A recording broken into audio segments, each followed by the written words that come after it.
Hello guys, welcome back to our YouTube channel. If you want to uninstall an application or software in Windows operating system, then let's see how we can do that.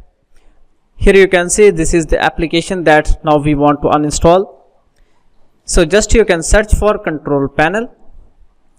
Here you can see control panel option, just click here, and after that you can see uninstall a program. Just click here. Here you can see these are all the applications or softwares that are installed in our operating system.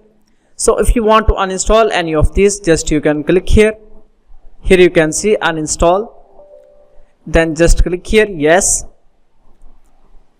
After that click next, uninstall.